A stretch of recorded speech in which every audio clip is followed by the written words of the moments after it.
విశాఖ కేంద్ర కారాగారాన్ని సందర్శించిన హోంమంత్రి వైఎస్ఆర్సీపీ పాలన అంతా అధ్వానంగా ఉందని, నేటికి విశాఖ జిల్లాలో ఒక పోలీస్ స్టేషన్ రేకుల షెడ్లో నడుస్తోందని అన్నారు. కేంద్ర రాష్ట్ర ప్రభుత్వాల నుంచి ఏడాదికి 50 కోట్ల చొప్పున 250 కోట్లు పోలీసులకు రావాలని, ఈ 5 ఏళ్లలో ఈ నిధులు ఎందుకు ఇవ్వలేదని మంత్రి అనిత నిలదీశారు. ఇప్పుడు జీరో నుంచి తాము పనిచేయాల్సిన పరిస్థితి అని అన్నారు. ఎస్కార్ట్ వాహనాలు కూడా పనిచేయటం లేదని తనకు ఫిర్యాదు చేస్తున్నారని అన్నారు. 2014లో ఇచ్చిన వాహనాలే ఇప్పటికీ వాడుతున్నారని, పేపర్ పెన్ను ఖర్చులకు కూడా గత ప్రభుత్వం నిధులు ఇవ్వలేదని అన్నారు. నేడు నిధుల కొరత వల్ల పోలీసులకు విధుల్లో ఇబ్బందులు ఎదురవుతున్నాయని అన్నారు. ఒకసారి చూడాలి, ఒకసారి ప్రెజెన్స్ విషయంలో కూడా ఒకసారి ఏం జరుగుతుందని తెలుసుకునే ఉద్దేశంతో విశాఖపట్నంలో ఉన్న ఈ సెంట్రల్ ప్రెజెన్కి ఇక్కడికి ఒకసారి విజిట్ చేయడానికి రావడం జరిగింది. సెంట్రల్ ప్రెజెన్కి ఇక్కడికి వచ్చిన తర్వాత మన సూపరింటెండెంట్ మన కిషోర్ గారు, అదేవిధంగా వెంకటేశ్వరరావు గారు, ఇంకా స్టాఫ్ మొత్తం ఇక్కడ నాకు స్వాగతం పలికి లోపలికి తీసుకెళ్ళి ఈచ్ అండ్ ఎవ్రీథింగ్ క్లియర్గా చూపించారు. విషయం ఏంటంటే ఈ 5 సంవత్సరాల కాలంలో, గత 5 సంవత్సరాల కాలంలో వ్యవస్థలన్నీ భ్రష్టు పట్టిపోయినాయని మాకులాంటి వాళ్ళు మాట్లాడితే అది రాజకీయంగా భావిస్తారు. కానీ ఇక్కడికి వచ్చిన తర్వాత మేము పర్సనల్గా కొన్ని సిచ్యువేషన్స్ చూస్తే ఇప్పటికీ కూడా పనిచేయాల్సిన పోలీస్ అన్నలకి కూడా కనీసం వసతులు లేని పరిస్థితులు ఈరోజు కనిపించాయి. నేను లోపలికి వచ్చిన తర్వాత అడిగాను, స్టాఫ్ క్వార్టర్స్ కూడా ఇక్కడే ఉందండి అన్నారు. యాక్చువల్గా స్టాఫ్ క్వార్టర్స్లు కూడా 20 సంవత్సరాలు అయిపోయింది, మినిమం మెయింటెనెన్స్ లేకుండా ఉన్నాయి. అతి ముఖ్యమైన విషయం ఏంటంటే దీని కెపాసిటీ ఇంచుమించుగా 800 కెపాసిటీ. లోపల ప్రెజెన్స్లో ఉన్న ఖైదీలు ఎవరైతే ఉన్నారో వాళ్ళు 800 మంది వరకు ఉండొచ్చు. కానీ పెరిగిన నేరాల దృష్ట్యా అనుకోవాలో లేకపోతే వాట్ ఎవర్ ఇట్ మేబీ ఏం జరిగినా 2000 మందికి పైగా ఈరోజు జైల్లోని అక్కడ ఉండడం పరిస్థితి. లోపలికి వెళ్ళి చూస్తే హృదయ విధాకరమైన సంఘటనలు అంటారు కదా, చిన్న చిన్న పిల్లలు 17 సంవత్సరాలు, 18 సంవత్సరాలు, 20 సంవత్సరాలు పిల్లలు గంజాయి కేసుల్లో వాళ్ళందరూ కూడా ఈరోజు ట్రయల్స్ నడిచి రిమాండ్ ఖైదీలుగా ఉన్నారు. ఒక్కొక్కరు 7 నెలలు, 11 నెలలు. వాళ్ళతో నేను మాట్లాడితే ఏం చేసావయ్యా, ఎందుకు తీసుకొచ్చారని అడిగితే 10,000 రూపాయలకి నాకు ఇస్తానన్నారమ్మా, నాకు ఈ ప్యాకెట్ తీసుకెళ్ళి ఇమ్మన్నారు, సో నేను ఇచ్చాను, నేను అరెస్ట్ అయ్యాను. అంటే విషయం ఏంటంటే చాలామంది గిరిజనులు ఈరోజు ఇబ్బందులు పడే పరిస్థితి కనిపిస్తూ ఉంది. మేము గాంజా మీద దృష్టి పెట్టిన తర్వాత ఎస్పెషల్ అసలు ఏం జరుగుతుంది లోపల తెలుసుకుందాం అనే ఉద్దేశంతోనే నేను వెళ్ళడం జరిగింది. అక్కడికి వెళ్ళిన తర్వాత చాలా ఆశ్చర్యకరమైన సంఘటనలు ఏంటంటే ఈ 5,000 రూపాయలకి 10,000 రూపాయలకి వాళ్ళకి భూములు అంటే వాళ్ళకి గడవక చేసే పనులకి అది నేను కరెక్ట్ అని చెప్పట్లేదు, అది కూడా తప్పే. కానీ ఎవరైతే మెయిన్ వెండర్స్ ఉన్నారో వాళ్ళేమో బయట దర్జాగా తిరుగుతున్నారు, ఇలా పూట గడవక చేసిన వాళ్ళందరూ కూడా జైల్లో మగ్గిపోతున్నారు. సో ఇటువంటి సిచ్యువేషన్స్ ఒకటి మనం చూసాం. At the same time department వాళ్ళ దగ్గర నుంచి కూడా ఇక్కడ చాలామందికి అక్కడ మంచి హాస్పిటల్కి సంబంధించి ఒక మంచి ఫెసిలిటేట్గా ఒక టెస్టింగ్ టూల్ కూడా ఒకటి వీళ్ళు సిఎస్ఆర్ ఫండింగ్లో తీసుకొని ఖైదీలందరికీ కూడా ల్యాబ్ టెస్ట్లు ఏదైతే ఉన్నాయో అవన్నీ కొంచెం దగ్గర 76 టెస్టులు చేయడానికి వాళ్ళందరికీ కూడా అది కూడా ఈరోజు నా చేతుల మీదుగా కూడా ఓపెన్ చేయించారు. It's very good sign. నేను కూడా ఏం చెప్పామంటే ఎస్పెషల్లీ రూల్ బుక్లో కూడా ఉంటుంది, మనకి డీ అడిక్షన్ సెంటర్స్ అన్నవి ఏదైతే ఉన్నాయో ఈ డీ అడిక్షన్ సెంటర్స్ మనం బయట ఉన్న వాళ్ళకి డీ అడిక్షన్ సెంటర్స్ మనకి కేజీహెచ్లో కానీ మన మెంటల్ హాస్పిటల్లో కానీ ఎక్కడైనా మనం ఉండడం ఒకటి ఎత్తు చూసాం. కానీ ఇక్కడ హాస్పిటల్ ఫెసిలిటీ ఉంది. ఇక్కడ కనుక మనకు ఒక 20 బెడ్డో 30 బెడ్డో కనుక ఇన్పేషెంట్లకి అంత ఇక్కడే ఇచ్చి హాస్పిటల్లో డాక్టర్స్ని కనుక కంపల్సరీగా ప్రొవైడ్ చేస్తే లోపల చాలామంది గంజాయికి అడిక్ట్ అయిపోయి ఆ గంజాయి ఎక్కడి నుంచి వస్తుందో వాళ్ళు ఎదురు చూడటం, కొంతమంది ఈ విజిటర్స్ దగ్గరికి వచ్చినప్పుడు ఆ గంజాయి ప్యాకెట్స్ వేసేరటం, కొంతమంది ఏమో వాల్ దగ్గర నుంచి వేసేరటం, అంటే రకరకాల విన్యాసాలు చేస్తుంటారు. అలాంటివన్నీ అరికట్టాలి అనుకుంటే లోపలే ఒక addiction centre, de addiction centre అన్నది డెఫినెట్గా మనం ఒకటి రన్ చేసుకుంటే బాగుంటుందన్న ప్రతిపాదన కూడా ఉంది. దీన్ని కూడా మనం ఒకసారి లీగల్గా అడ్వైస్ తీసుకొని అది ఎలా చేస్తే బాగుంటుందని దాని మీద కూడా ఒక దృష్టి పెట్టడం జరుగుతుంది. అది కూడా జరిగింది. ఎస్పెషల్లీ జైలు శాఖ సిబ్బంది కూడా చాలామంది వాళ్ళ తాలూకా ఇబ్బందులు కూడా చెప్పున్నారు. ఏదైతే రెగ్యులర్ పోలీస్ డిపార్ట్మెంట్తో ఈక్వల్గా మమ్మల్ని చూడాలి, రెగ్యులర్ పోలీస్ డిపార్ట్మెంట్ వాళ్ళకి ఇచ్చే ఈఎల్స్ కూడా మాకు డెఫినెట్గా ఇవ్వాలి, వాళ్ళకి కూడా ఇంటర్ డిస్ట్రిక్ట్ ట్రాన్స్ఫర్స్ కాకుండా వాళ్ళ జోనల్ ట్రాన్స్ఫర్స్ కాకుండా స్టేట్ వైడ్ ట్రాన్స్ఫర్స్, అందులో కొంచెం మహిళా పోలీసులు కూడా చాలా ఇబ్బందులు పడే పరిస్థితి, ఇవన్నీ కూడా నా దృష్టికి తీసుకురావడం జరిగింది. కంపల్సరీగా వీటన్నిటి మీద కూడా సమీక్ష ఏర్పాటు చేసుకొని అఫీషియల్స్తోని అదేవిధంగా లీగల్ అడ్వైజర్స్తోని కూడా కూర్చొని అందరికీ కూడా ముఖ్యంగా పోలీస్ డిపార్ట్మెంట్ వాళ్ళందరికీ కూడా ఫ్రెండ్లీ పోలీసింగ్ కింద పోలీస్ వెల్ఫేర్ కింద డెఫినెట్గా వీళ్ళందరికీ కూడా మంచి జరగాలని, మంచి జరుగుతుందని కూడా నేను ఆశిస్తున్నాను. అదేవిధంగా వీళ్ళందరికీ కూడా ఫెసిలిటీస్ ఇప్పుడు ఏదైతే ఉన్నాయో చాలామందికి క్వార్టర్స్ కూడా నేను చూస్తూ ఉంటాను. పోలీస్ క్వార్టర్స్ కూడా శిథిలావస్థలో చాలామంది పోలీస్ క్వార్టర్స్ ఉన్నాయి. మొన్న మీకు చెప్పాను, ఈవెన్ 5 సంవత్సరాలుగా వెహికల్స్ కొనలేదు, పోలీస్ వెహికల్స్లో ఈ రోజుకి కూడా పోలీస్ వెహికల్ ముందు వెళ్తుందంటే వెనకాల మనం ముక్కులు మూసుకోవాలి, అంత పొగ నల్లని పొగ వచ్చే పరిస్థితులు కనిపిస్తున్నాయి. ఇంకొక విషయం, అలాంటి సిచ్యువేషన్స్ ఇక్కడ కనిపిస్తున్నాయి. ఇంకొకటి ఏంటంటే యాజ్ పర్ సుప్రీంకోర్టు లా ప్రకారం కూడా ఇక్కడ ఎవరైతే సత్ప్రవర్తనతో ఉన్నారో వాళ్ళకి కొంత వెసులుబాటు, మనకి క్షమాభిక్ష అనేది ఉండేది. ఈ 5 సంవత్సరాలు అది కూడా లేదు, లాస్ట్ 5 ఇయర్స్లో. అంటే మ్యాక్సిమం సిస్టమ్ అంతటినీ కూడా ఏదో అంటారు కదా రచ్చ చేసి వదిలేశారు. సో మళ్ళీ ఇదంతా స్ట్రీమ్లైన్లో పడాలి. డెఫినెట్గా జైలు శాఖను కూడా మనం బలోపేతం చేసుకోవాలి, వాళ్ళ స్టాఫ్ ప్యాటర్న్ పెంచాలి. వీళ్ళకి ఇంచుమించుగా 60 దగ్గర 600 మంది ఎంతమందో ఇంకా 600 వేకెన్సీస్ ఉన్నాయి, ఇంకా వేకెన్సీస్ ఉన్నాయి. వీటన్నిటి గురించి కూడా కంపల్సరీగా సీఎం గారితో మాట్లాడి వీళ్ళందరికీ కూడా ఫేవర్ జరిగేటట్టుగా మాత్రం నేను కృషి చేస్తాను. డెఫినెట్గా అండి, ఎందుకంటే యాజ్ పర్ సుప్రీంకోర్టు లా ప్రకారం ఎవరైతే వీళ్ళు జైలు శాఖ కూడా ఏం చేస్తుందంటే ప్రపోజల్ పంపించింది, ఆల్రెడీ హోమ్ డిపార్ట్మెంట్కి ప్రపోజల్ పంపించింది. అది కూడా మనకి క్షమాభిక్ష పెట్టడానికి కూడా గవర్నమెంట్ కూడా సిద్ధంగానే ఉన్నారు. డెఫినెట్గా ఆ ఫైల్ మన చంద్రబాబు నాయుడు గారి దగ్గరికి వెళ్తుంది.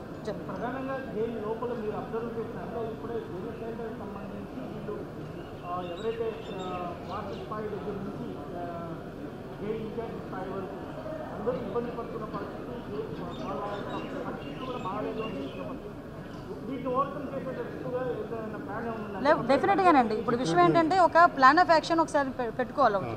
ఎందుకంటే ఎవ్రీ టైం మనం ఏదో వేగ్గా వెళ్ళి ఒక మాట ఇచ్చారు అది మనం ఏదో చేసేసాం అన్నది కాకుండా అసలు వీళ్ళ ప్రాబ్లమ్స్ ఏంటి, మనం ఎన్ని నెలల్లో చేయగలం ఈ ప్రాబ్లమ్స్, దాని ఫైనాన్షియల్ మ్యాటర్స్ ఇంక్లూడ్ అయ్యి ఉన్నాయా, నాన్ ఫైనాన్షియల్తోనే అవుతాయా, ఇలాంటి ఒక ప్లాన్ ఆఫ్ యాక్షన్ పెట్టుకొని దానికి ఒక టార్గెట్ ఆఫ్ పీరియడ్ పెట్టుకొని దానికి అనుగుణంగా ముందుకెళ్లాలన్నది అయితే నా ఆలోచన. ఎస్, చూశాను.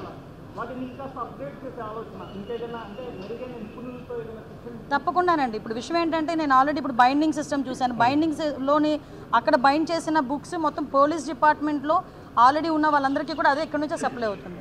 ఈరోజు వాళ్ళు నాకు దీనికి ఒక హానర్ కింద కూడా ఒకటి ఇచ్చారు, షీట్స్ లాంటివి జైల్లో యూజ్ చేసే వాళ్ళకి. ఇప్పుడు మనం ఏదైనా చేసుకోవాలనుకుంటే ఈ ప్లాన్స్ని కొంచెం మనం ఎక్స్పాండ్ చేసి మనకి బయటికి కూడా, ఇప్పుడు ఫర్ ఎగ్జాంపుల్ డ్వాక్రా లేడీస్ వాళ్ళు చేసే ప్రొడక్ట్సే ఫ్లిప్కార్ట్లోనే అమెజాన్లోనే పెట్టి వాళ్ళకి ఒక ఉపాధి అన్నది కనిపిస్తూ ఉంది. సో ఇలాంటి వాళ్ళు కొంచెం స్కిల్డ్ పర్సన్స్ అన్న వాళ్ళు కూడా లోపల ఉన్నారు. వాళ్ళకి అందరికీ కూడా ట్రైనింగ్ ఇవ్వడానికి కూడా మనకి చాలామంది టెక్నీషియన్స్ కూడా మనకి ప్రొవైడ్ చేసుకోవచ్చు. అలా కనుక జరిగితే డెఫినెట్గా వాళ్ళకి ఆన్లైన్ షాపింగ్స్ కూడా అవైలబిలిటీ ఉండేటట్టుగా ఒకసారి లీగల్గా ఎలా ప్రొసీడ్ అవుదాం అన్నది దాని మీద ఆలోచించవచ్చు. 1200 మంది ఉన్నారండి.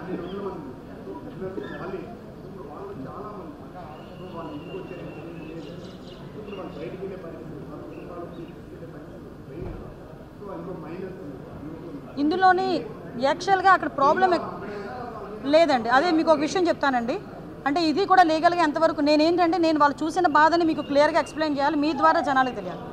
అక్కడ నేను ఒక అబ్బాయితో మాట్లాడాను, ఏంటయ్యా నువ్వు ఎందుకు నీ రోజులు బట్టి ఉన్నావంటే, నాకు బెయిల్ వచ్చిందండి బట్ నాకు షూరిటీ లేక నేను బెయిల్ ఇవ్వలేకపోయాను. ఏంటి షూరిటీ?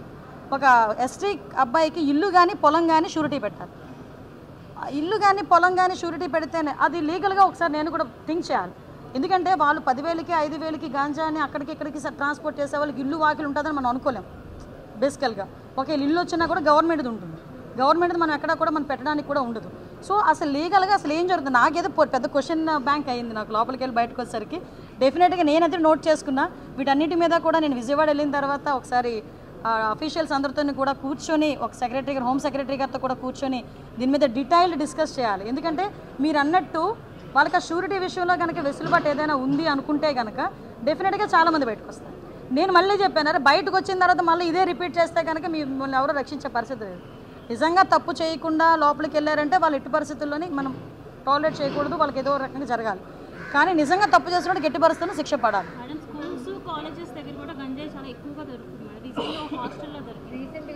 మీరు హాస్టల్ అంటున్నారండి, నా పక్క కాన్స్టిట్యున్సీ తున్లో ఈరోజు ఒక అతను నాతో చెవులో చెప్తున్నాడు, 7 సంవత్సరాల పిల్లోడు గాంజా తీసుకొని రోజు ఇంటికి వెళ్ళేటప్పుడు ఒక ఆర్ఫాన్ అబ్బాయి ఆ అబ్బాయి వాళ్ళ కేర్ టేక్ తీసుకున్న వాళ్ళు చూపించి వాళ్ళ పేర్లు బయటకు చెప్పకుండా జస్ట్ నాకు ఒక మెసేజ్ ఫార్వర్డ్ చేసి 7 సంవత్సరాల కుర్రోడు గాంజాయి వాళ్ళు ఎలా మాట్లాడుతున్నారు తెలుసా అండి?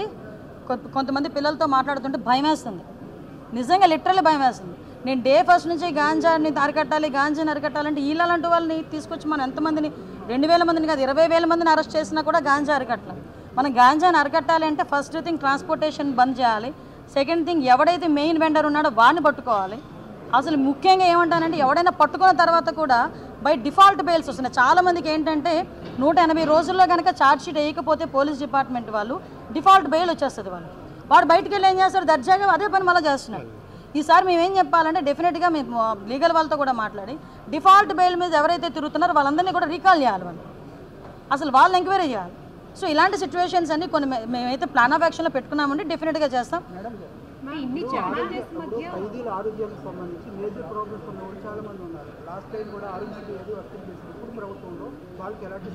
డెఫినెట్గానండి. ఇప్పుడు ఆల్రెడీ మేము అందరం లోపల కూడా హాస్పిటల్ ఉంది, అందులో స్టాఫ్ కూడా ఉన్నారు.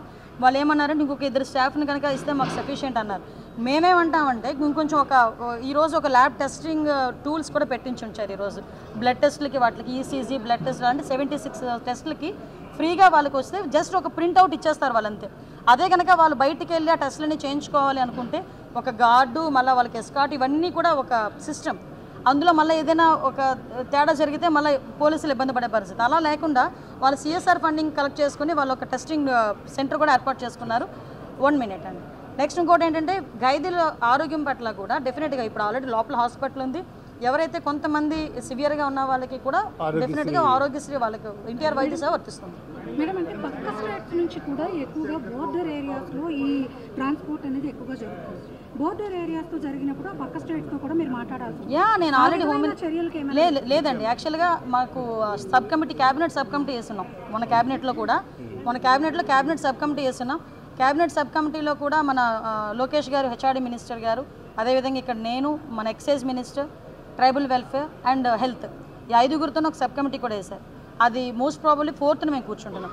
ఆ రోజు కొన్ని డెసిషన్స్ కూడా తీసుకొని వీలైతే అక్కడ పక్క చీఫ్ మినిస్టర్కి, హోమ్ మినిస్టర్కి లెటర్ మేము కూడా పెడతాం. అక్కడ 80% వాళ్ళు కూడా కంట్రోల్ చేసుకోవాలని లెటర్ పెడతాం.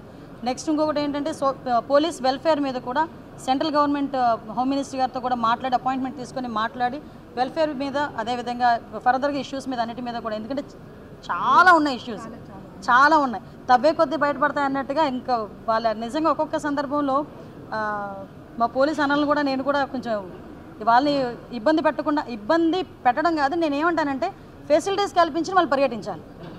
అంతేకాకుండా వాళ్ళకి కాలికి బంధాలు వేసి పరిగెట్టండి అంటే ఎలా పరిగెట్టలేదు. సో ఆ విషయంలోనే ప్లాన్ ఆఫ్ యాక్షన్ కూడా, వాళ్ళ వెల్ఫేర్ మీద ప్లాన్ ఆఫ్ యాక్షన్, క్రైమ్ తగ్గడానికి ఎలాగా, గాంజా తగ్గడానికి ఎలాగో ఒక డిఫరెంట్ ప్లాన్ ఆఫ్ యాక్షన్స్తో ముందుకు.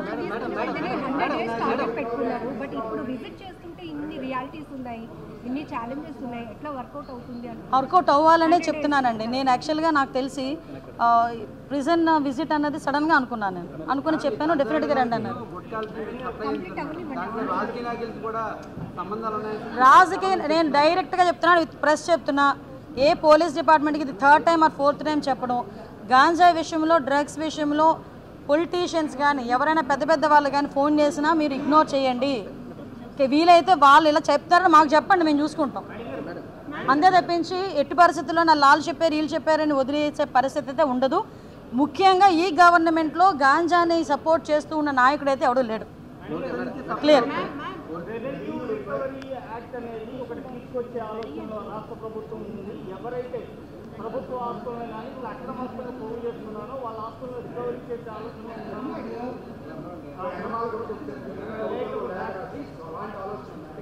డెఫినెట్గానండి. ఎందుకు అసలు ఇప్పుడు విషయం ఏంటంటే పరిస్థితి ఎలా ఉందంటే, నిన్న ఒక ఆమె నా దగ్గరకు వచ్చింది, వాళ్ళది 3 ఎకరాల స్థలం, వాళ్ళు లోపలికి వెళ్ళడానికి అక్కడ ఉన్న వాళ్ళు ఇబ్బంది పెడుతున్నారు. మొత్తం పేపర్లన్నీ ఆవిడవే ఉన్నాయి. ఎవడో వచ్చి ఆక్యుపై చేశాడు. ఎవడో సొమ్ముని తీసుకొచ్చి ఎవడో ఆక్యుపై చేసేసుకుంటాడు, ఎవడో ఎంజాయ్ చేసేస్తాడు, నాకు అర్థం కావట్లా. కష్టపడి సంపాదించుకున్నది నీది ఒక చిన్న వస్తువే పక్కన పోతే నానా యాతన పడతాం. అటువంటిది ఈరోజు పరిస్థితి ఎలా ఉందంటే, అయితే వచ్చి ఆక్యుపై చేశారు, రికార్డ్స్ మార్చేశారు, ప్రభుత్వ ఆస్తులు తాకట్టు పెట్టేశారు, ప్రభుత్వ ఆస్తులు అమ్మేశారు. అంటే ఒక రకంగా చెప్పాలంటే అందుకే ఇంత రివర్షన్ వచ్చింది గవర్నమెంట్ పాత గవర్నమెంట్ మీద. సో మేమేమంటామంటే కంపల్సరీగా అటువంటి ఏదైనా ఉన్నాయనుకుంటే ఎంక్వైరీలు వేస్తాము. ఎంక్వైరీలు వేయడమే కాకుండా కంపల్సరీ రీబ్యాక్ కూడా తీసుకుంటాం. నేనే చెప్పాను, తూతూ మంత్రంగా ఏం జరగవండి, డెఫినెట్గా మంచిగానే జరుగుతాయి, అటువంటి ప్రాబ్లం ఏం రాదు. ఆర్లో ఒక స్టేషన్ కూడా తొందరగా బైండింగ్ ఉందండి, ఐరన్ బీరువాలు తయారు చేసేది, పెయింటింగ్, వీవింగ్, సపరేట్ ఇంకా చాలా ఇష్యూస్ చాలా ఉన్నాయి లోపల. ఒక స్కిల్ డెవలప్మెంట్ సెంటర్ కూడా రన్ చేస్తున్నారు వాళ్ళు లోపల ప్రెసిడెంట్ కొత్త చట్టాలు.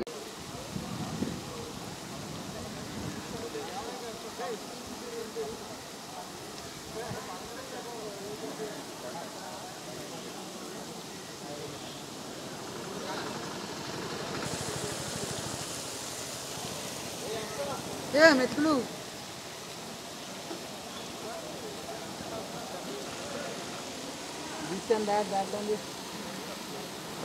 మీ మొబైల్లోనే దిగుతారు మమ్మల్ని.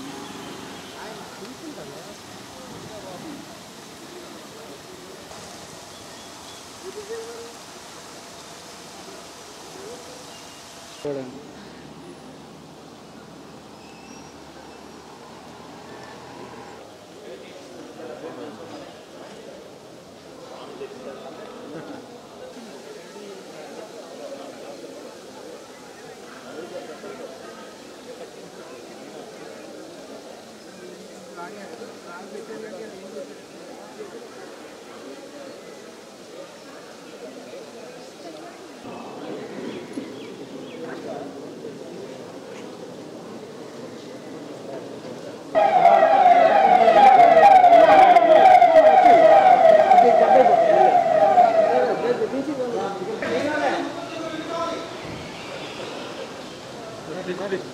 మేడం గారు